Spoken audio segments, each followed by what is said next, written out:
और देखिए एक बात मैं और कहना चाहता हूँ, इस तरीके का इंटरवेंशन आप कर देते हैं, लेकिन उससे बाहर आना जो एग्जिट स्ट्रेटजी होती है उसको इम्प्लीमेंट करना इतना आसान नहीं होता। United states of America Iraq में घुसा तो जरूर, लेकिन उसके बाद एक दशक तक उसको वहां रहना पड़ा। 4,400 अमेरिकन सोल्जर्स ने अपनी जानें गंवाई, किसी के हाथ कटे, किसी के पैर कटे, कितने लोग घायल हुए, और अमेरिका को भी भारी क्षति उठानी पड़ी। और ये जो इराक का जो एक ब्लंडर जिसको मैं कहता हूँ, जॉर्ज डब्ल्यू बुश का जो ब्लंडर है, वो आज ट्रंप एडमिनिस्ट्रेशन ने फिर दोहराया है वेनेजुएला में इस तरह का हमला करके। देखिए राष्ट्रपति को तो आप उठा ले गए, लेकिन जो उसके बाद जो कॉन्सिक्वेंसेस हैं, जो उसके इम्प्लीकेशंस हैं, उसको आप कैसे डील करेंगे? जो वहां पर अभी चाइना का एक इन्वॉय मौजूद था, उसकी मौजूदगी में आपने जो हमला कर दिया है, कल को यदि चाइना ताइवान पर हमला कर देगा तो आप किस आधार पर रोकेंगे?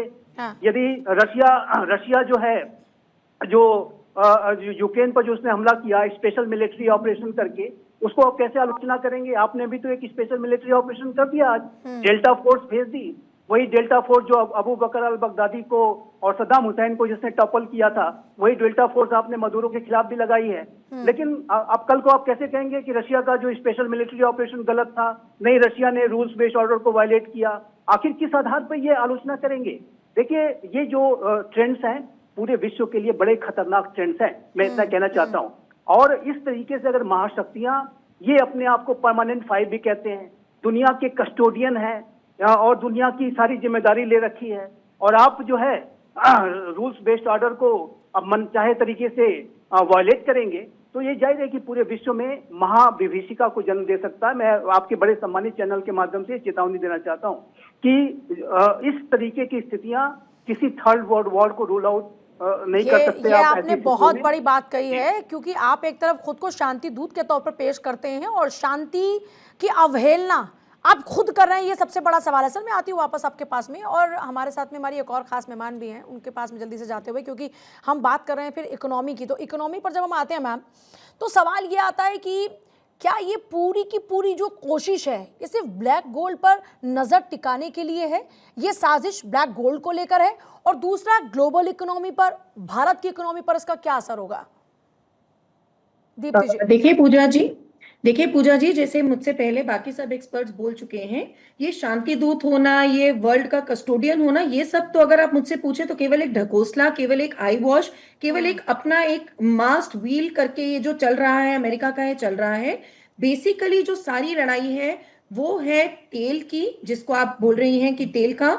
इसके बाद है ये आर्म्स की, कि कौन अमेरिका से आर्म्स लेता है, उसकी इकोनॉमी सबसे ज्यादा उससे चलती है।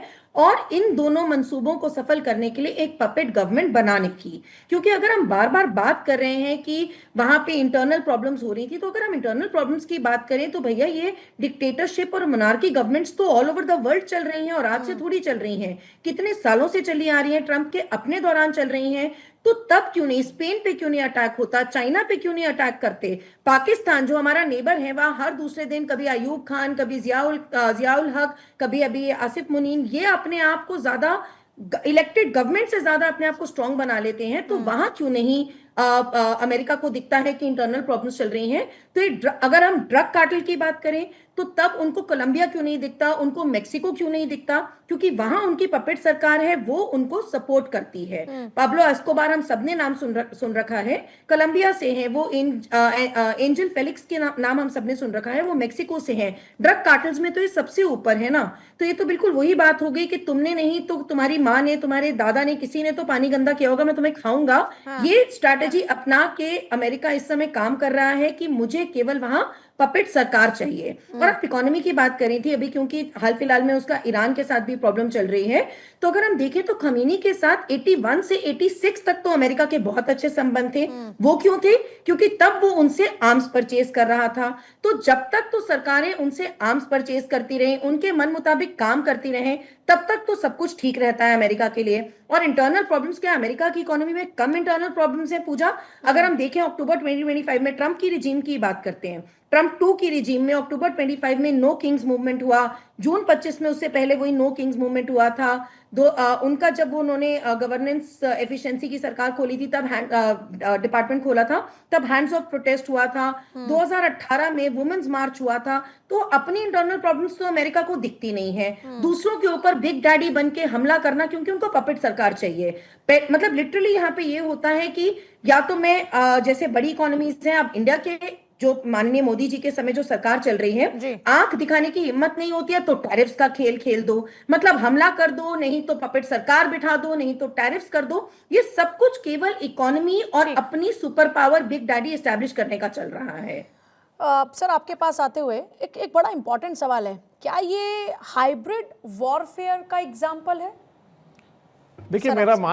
देखिए मेरा मानना है कि जब ये छोटे से कंट्री में इस तरीके के ऑपरेशन चलाते हैं तो इसका एक लिमिटेड स्कोप में जाते हैं, लेकिन तैयारी पूरी रहती है। अगर इसको हाइब्रिड वॉर में कन्वर्ट करने की ज़रूरत पड़ी तो वो भी किया जा सकता है। लेकिन मेरा मानना है जब हम हाइब्रिड वॉर की बात करते हैं तो उसमें कई सारे और डोमेन इंक्लूड हो जाते हैं। इसमें इतने बड़े ऑपरेशन की अमेरिका की ज़रूरत नहीं पड़ी, क्योंकि उन्होंने सबसे पहले तो पॉलिटिकल इंटरफेरेंस से काम चलाने की कोशिश की, फिर इकोनॉमिक सैंक्शन, और आज के जो मिलिट्री ऑपरेशन वो भी डेल्टा फोर्सेस का ज़्यादा इस्तेमाल हुआ। और एक जो वेनेजुएला में जो विल टू फाइट है वो कहीं ना कहीं लैक करते हुआ नजर आया।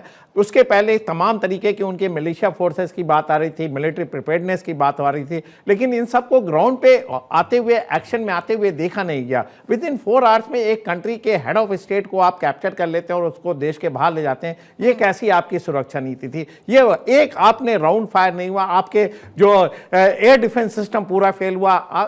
अमेरिका के एयरक्राफ्ट आते हैं, इम्प्यूनिटी के साथ स्ट्राइक करते हैं, सीधे एक्ट ऑफ वॉर माना जाना चाहिए, फिर वहां से वो रिटेलिएशन क्यों नहीं हुआ? हाँ नहीं, क्या यही बड़ा सरप्राइजिंग है। तो कहीं ना कहीं एक तरीके का वहां भी different point of view emerge होकर आता है। देखिए जो सोल्जर्स को क्या चाहिए, एक फाइट टू चाहिए, लड़ने का एक मादा चाहिए। वो जब आप देखते हैं कि अमेरिका जैसी शक्ति के साथ लड़ रहे हैं और जिस तरीके की फोर्सेस का इस्तेमाल, जिस तरीके की वार्निंग आ रही थी, कहीं ना कहीं उन्होंने पहले से ही माइंड बना लिया था गिव अप करने का, और शायद वो सरप्राइज हो गया, ऐसा मेरा मानना है। और जब आप हाइब्रिड वॉर की बात करते हैं तो वो नेक्स्ट स्टेज में आता है कि जब आपने ग्राउंड फोर्सेस कमिट की, उनके एक्शन में कहीं स्टेलमेंट आए, नहीं प्रोग्रेस है, तो आप तमाम तरीके के अल्टीमेट डिफरेंट डोमेन में जाते हैं, साइबर वॉर में जाते हैं, स्पेस में जाते हैं, आईटी में जाते हैं, ग्राउंड एक्शन करते हैं, स्टेल्थ एक्शन करते हैं। इन सारी चीज़ों का मिक्स एंड मैच जब बनाते हैं वो हाइब्रिड की कैटेगरी में आता है। तो मेरा मानना है कि एक लिमिटेड ऑपरेशन था और इसमें सक्सेस, डिस्प्रपोर्शनेट सक्सेस मिला। कितने फास्टली वहां देखिए सत्ता चेंज हुई, ये दिखाता है कि अमेरिका ने एक तरीके की वॉर गेमिंग कर रखी, तैयारी कर रखी थी, सरप्राइज किया। और उस दिन सरप्राइज किया जिस दिन चाइनीज एनवॉय वहां पे मौजूद थे, तो उनको कहीं ना कहीं शक था। एक मैसेज भी दिया पूरे वर्ल्ड को कि मेरे हिसाब से ही वर्ल्ड का वर्ल्ड ऑर्डर चलेगा, किसी और का नहीं। और इसमें सबसे बड़ा देखिए इम्पेटस जो मिला है, जो मेरा मानना है, वो सीरिया में, जिस दिन सीरिया में अल असद की सरकार गई और अमेरिका के इन्फ्लुएंस हुआ है, अल सरा की सरकार बनी, और जो रशियन के एलाई कंट्री को रशिया प्रोटेक्ट करने में अनसक्सेसफुल रहा, एक बहुत बड़ा सिग्नल हुआ। वहीं से डिसबैलेंस ऑफ पावर शुरू हुआ वर्ल्ड का, और जितने भी रशियन एलाई कंट्री हैं जो अमेरिका को आंख दिखाते हैं वो धीरे धीरे धाराशायी होंगे। नेक्स्ट नंबर ईरान का लगता हुआ नजर आ रहा है। ईरान एक डिफरेंट अर्थव्यवस्था है, डिफरेंट तरीके के लोग हैं, कितना सक्सेस होगा कहाँ नहीं जा सकता, लेकिन डेफिनेटली वेनेजुएला का ऑपरेशन सरप्राइज करता है और ये दिखाता है कि अमेरिका जो है, जिनके 800 मिलिट्री बेसेस हैं पूरे वर्ल्ड में, अपनी